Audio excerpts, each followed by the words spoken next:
We're only doing this once. Let's make it great. Yeah.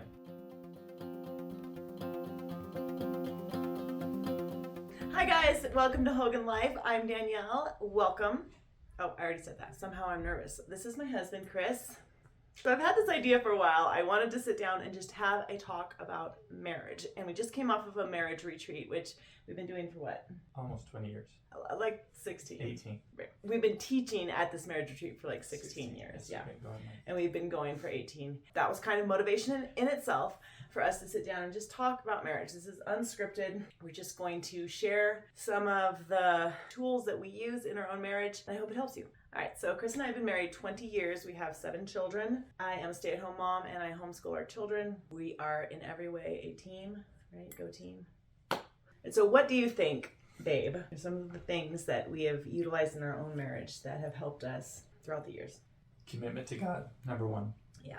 Number 2, having a very strong familial background. Good parents on both sides. Yeah. Exceptional parents on both sides. We do. We have parents who have served God, who have been committed to the Lord, and who have a value for marriage. Not only our parents, but our grandparents. My grandparents were married for what? Forever. Almost 70, for longer than we were alive, that's for sure. So yours was 75 years ago. Yeah. So we have heritage and background. But you don't have to have that in order to have a great marriage. That has helped us because we've had examples, but you can find examples anywhere. And church is like a prime place to find great examples of marriage. Find an example. Find a mentor couple. Something I notice about my parents that is so exemplary is that they're always working on their marriage. Mm-hmm. That's been an inspiration for us to always work on our marriage. So one thing I thought we should talk about is that when we were first married, we came up with some house rules. They were just a list of things we wrote down that we thought would keep us on the straight and narrow. I call them fighting rules because they're actually really handy. Certain boundaries. Yeah, boundaries. And that's a good way to put it. Yeah. Boundaries in our marriage. And like, you always do what I say. Exactly. Yeah. We don't use the terms. I'm talking about me. I always have to do what she says. No, that's a lie. The house rules meaning, let's just give them some examples. We know we're not going to get divorced, but we're also never going to mention divorce. Don't even mention the word. So in fighting, in arguing, when things have been at the toughest. Off limits. Totally off limits. And that just keeps us from opening that door of those options. Yeah, for sure. We don't throw stuff at each other. Yeah, we don't throw stuff at each other. That was actually on the list. You get mad, don't throw things. Yeah. And I know what you're thinking. He's probably thinking that in our first year of marriage, toothpaste? I did throw a tube of toothpaste at his back when he was walking away. So I think that was the only time. And not using the words never and always in our communication with each other. Yeah. Not locking each other into that box of you always do not that. Being the police either. Yeah, police. If I was to use the word enforcer than police. Yes, yeah, he's an enforcer. You use the word never. I'm never talking to you again. Really simple things, the simple standards we've kept have helped us immeasurably. And now looking back, I think we've seen the help that it's given us. Yeah. Yeah, they've been good. Yeah, it's kept us from, in our times of challenge, going so far in hurting each other that it feels irrecoverable. When you're mad and upset, you don't let your mouth run off and hurt each other. Just don't cross certain lines. Yeah, because you can recover and you can work through it. It's one thing that I've always felt secure in is the fact that you're not going to leave. That's another thing, not leaving. If we're having a hard time, we don't walk out on each other. Some people have a cool down time. Yes, that's just not effective for you, so you don't appreciate that like other people might. Yeah, but we have added a caveat in our later years to where I recognize that he sometimes really benefits from a cool down time, and so but he has to say, he can't just because I'm gonna say something else dumb and I don't want to keep saying dumb things. But he can't. But we just don't walk out on each other. He'll say, I don't think we should talk about this right now. I think that we need to talk about it a little later. And I've actually grown in maturity to where I'm able to say, okay, all right. But what else? I mean, now our house rules are like part of our hearts and our habits. It's not like they're posted, brushed up on. No, but for young marrieds, I really do. Yeah, that's a great house rules. Very important. I think that is important. The once a year marriage retreat, that little tiny bit of maintenance is beneficial, especially trying to teach at it, because you spend at least the month before trying to work on your marriage, so you have some kind of content or some form of content. You can do it however it suits you. We take our whole family. Mm-hmm. We're not in a position to be able to leave all our kids, and all our babysitters come anyway.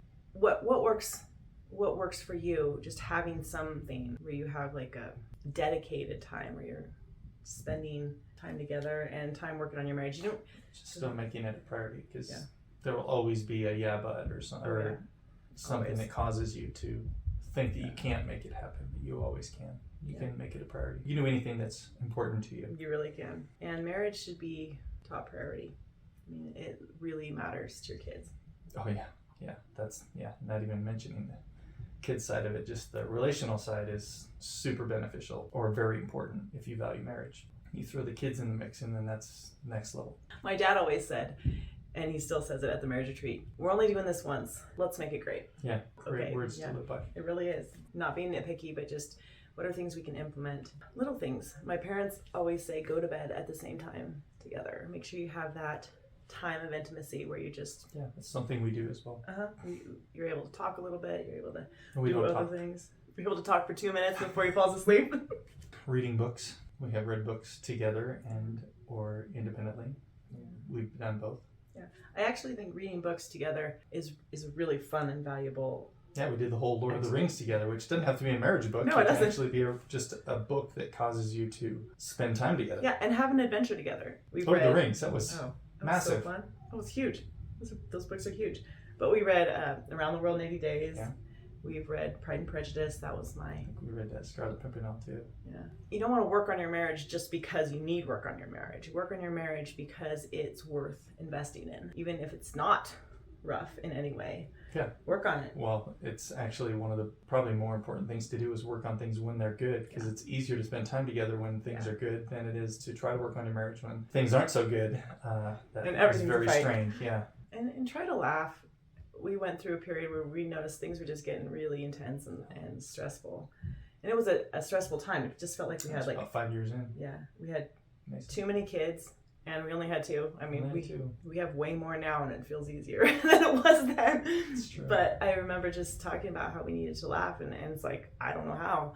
And we would just sit and laugh together over nothing to just practice the habit of laughing. Different things like that we've done actually helped us get out of ourselves and get out of that narrow focus. If you add something that you're both interested in, like a TV show, when you are already connected and intimate, and then you add that in, it's super fun. Yeah, if you make that the priority, might not be the best thing. Do something intimate first. Yeah. As far as like reading a book or doing something that's a lot more talking. For a while, I read something and it said something about just spending the first 16 minutes when you're home from work with your spouse, and we would sit on the couch because we had kids, and so that they were playing and they were around, but we spent the first 15 or so minutes just catching up with each other. Right. And that was valuable because the kids got to see that mom and dad make each other priority. It's really good for them. The husband comes home, not bringing the baggage from the work, being present. Yeah. As soon as you walk in the door, I know that's still need a constant reminder for. And on the flip side of that, obviously the mom not unloading everything, the worst of the day, as soon as you walk in the door. So making that connection. Yeah. You've always focused on that too, making eye contact connection as soon as we see each other toward the end of the workday. Mm-hmm. That is key and takes actually a lot of self-control for me as well as you. But I try really hard to make it a nice homecoming. I was going to mention something that we just recently experienced, and that is coming home from the workday where I'm used to everybody telling me yes or agreeing with how I want to do certain things, and then you're the boss. Coming home and then you not telling me yes or agreeing with my point of view on something, then that can that's me bringing baggage from a different standpoint or from a different level. Like expectation. Expecting you just to agree with me because it's my perspective and everybody else has all day long. So wow, you what need must that to do be that like? too. Nobody rarely agrees with me in my perspective, all these kids. No, you get a lot of no, I'm sure. I do. That's funny. I don't want to make this too long. We're going to do more talks about marriage. We can all learn from each other, and we can learn from different marriages, great marriages. We should be learning from great marriages. What are the little things they do? How do they act towards one another? How do they look at each other? How can we improve? We want to be a great example for our own children of not just having a good marriage, but working on our marriage to make it a better marriage so that they always feel hopeful in their own marriages. All right, well, thank you for joining us. We want to encourage other couples in their marriage. Stick together, work on it, be kind.